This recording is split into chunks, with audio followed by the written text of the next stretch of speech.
VD സർക്കാരിൽ വകുപ്പുകൾ സംബന്ധിച്ച് തീരുമാനം വൈകുന്നു. ഫിഷറീസിൽ തട്ടി തർക്കപരിഹാരം ലീഗിന് വകുപ്പ് നൽകരുതെന്ന് ലത്തീൻ സഭ. ഇന്ന് രണ്ടാം മന്ത്രിസഭാ യോഗം. സുപ്രധാന തീരുമാനങ്ങൾക്കു സാധ്യത. ജി സുധാകരൻ പ്രോട്ടേം സ്പീക്കറായി അല്പസമയത്തിനകം സ്ഥാനമേൽക്കും.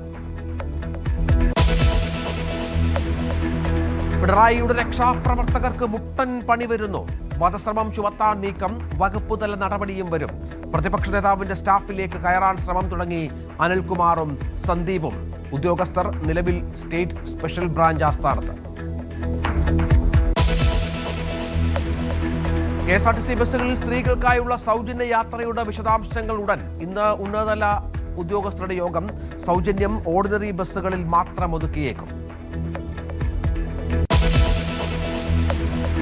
പേരാമ്പ്രയിൽ കാറിന് തീപിടിച്ച് ഗർഭിണി മരിച്ചതിൽ നിർണായക വഴിത്തിരിവ്. പമ്പിൽ നിന്ന് പെട്രോൾ വാങ്ങിയത് മരിച്ച സോന തന്നെയെന്ന് സ്ഥിരീകരണം.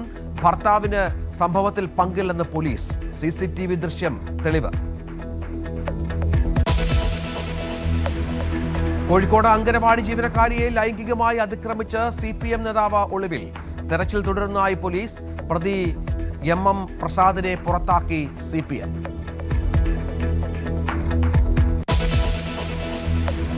ഇറാനെതിരെ വീണ്ടും ഭീഷണി മുഴക്കി ട്രംപ്. കരാർ പാലിച്ചില്ലെങ്കിൽ ഏത് നിമിഷവും ആക്രമണം. വ്യോമാക്രമണത്തിൽ നിന്ന് 1 മണിക്കൂർ മുൻപ് മാത്രമാണ് US പിന്മാറിയതെന്നും അവകാശവാദം. ഭീഷണി തള്ളി ഇറാൻ.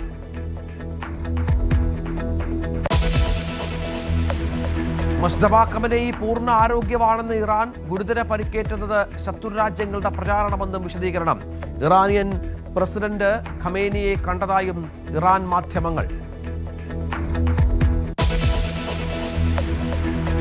കഴിഞ്ഞ 12 മാസങ്ങൾക്കുള്ളിൽ രാജ്യം ഒപ്പിട്ടത് 9 സ്വതന്ത്ര വ്യാപാര കരാറുകൾ ഒപ്പിട്ടത് 36 രാജ്യങ്ങളുമായി. ഹോർമുസിലെ വെല്ലുവിളികളും ആഗോള പ്രതിസന്ധികളും മറികടക്കാൻ ഇന്ത്യക്ക് സഹായകരമെന്ന് വിലയിരുത്തൽ. തമിഴ്നാട്ടിൽ പുലിവാൽ പിടിച്ചു വിജയ്. LTTE സ്ഥാപകൻ V പ്രഭാകരൻ ആദരമർപ്പിച്ചത് രാഷ്ട്രീയ വിവാദം. പ്രഭാകരൻ കൊല്ലപ്പെട്ട ശ്രീലങ്കയിലെ മുള്ളിവായ്ക്കലിനെ പരാമർശിച്ചുകൊണ്ട് കുറിപ്പ്. കോൺഗ്രസിനെയും രാഹുൽ ഗാന്ധിയെയും ലക്ഷ്യമിട്ട് BJP. രാജീവ് ഗാന്ധിയുടെ വധത്തിന് ഉത്തരവാദികളായ സംഘടനയുടെ തലവനെന്ന് ഓർമ്മപ്പെടുത്തൽ. S-400 വ്യോമ പ്രതിരോധ സംവിധാനത്തിന്റെ 4ാമത്തെ സ്ക്വാഡ്രൺ ഈ ആഴ്ച ഇന്ത്യയിലെത്തും. പാകിസ്ഥാൻ അതിർത്തിയോട് ചേർന്നുള്ള രാജസ്ഥാനിൽ വിന്യസിക്കും. 5ാമത്തെ സ്ക്വാഡ്രൺ അടുത്ത വർഷത്തോടെ. മെറ്റയിൽ കൂട്ടപ്പിരിച്ചുവിടൽ വരുന്നു. 8000 പേരെ പിരിച്ചുവിടാൻ നീക്കം. നിയമനം നടത്തി വന്ന 6000 ഒഴിവുകൾ നിർത്തലാക്കും.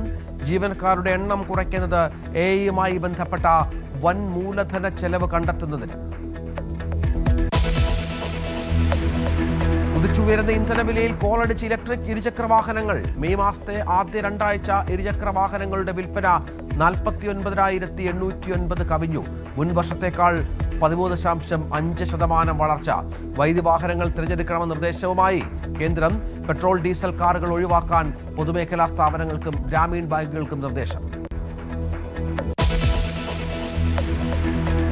IPL-ൽ കത്തിക്കയറി വൈഭവ് സൂര്യവംശി. ഇതുവരെ അടിച്ചുകൂട്ടിയത് 13 മത്സരങ്ങളിൽ നിന്ന് 579 റൺസ്. സിക്സറുകളുടെ എണ്ണം 53. ഇനി വൈഭവിന് മുന്നിൽ 59 സിക്സറുകൾ നേടിയ ക്രിസ് ഗെയിൽ മാത്രം.